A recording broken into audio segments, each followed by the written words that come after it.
বাংলাদেশের খাগড়াছড়ির ঘটনা নিয়ে উত্তপ্ত হয়ে রয়েছে পরিস্থিতি। আর এর মধ্যেই এবার উত্তেজনা ছড়ালো বাংলাদেশ ভেঙে ভারতের সেভেন সিস্টারের পার্ট হচ্ছে। পার্বত্য চট্টগ্রামের একাংশের মানুষের দাবি বাংলাদেশের এই অংশ ভারতের অন্তর্ভুক্ত করা হোক। আর তাতেই প্রশ্ন উঠছে, এবার কি বাংলাদেশ ভেঙে ভারতের সেভেন সিস্টারের পার্ট হতে চলেছে?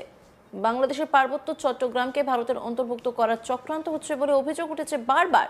এতে ইন্ধন যোগাচ্ছে বিদেশি শক্তি। বাংলাদেশের অন্তর্বর্তী সরকার এই চক্রান্ত ব্যর্থ করতে কড়া পদক্ষেপ করছে। সেখানকার আইন শৃঙ্খলা অনেকটাই নিয়ন্ত্রণে এসেছে। এই বিক্ষোভ আন্দোলনকে জিইয়ে রাখার জন্য প্রতিবেশী রাষ্ট্র থেকে অস্ত্রের যোগান দেওয়া হচ্ছে। ভারতের নাম না করে এই মন্তব্য করেছেন বাংলাদেশের পররাষ্ট্র উপদেষ্টা জাহাঙ্গীর আলম চৌধুরী। কি বলছেন তিনি, শুনবো। মাননীয় স্বরাষ্ট্র উপদেষ্টা, আমরা জানছি যে পার্শ্ববর্তী দেশ থেকে তাদেরকে অস্ত্র দেওয়া হচ্ছে, টাকা দিয়ে যোগান দেওয়া হচ্ছে এবং দীর্ঘদিন ধরে তাদের এই পরিকল্পনা।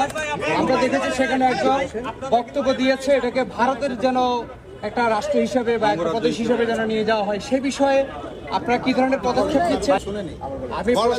ভারতের ইন্ধনে বা ফ্যাসিস্টদের ইন্ধনে এই ঘটনাটা ঘটাচ্ছে।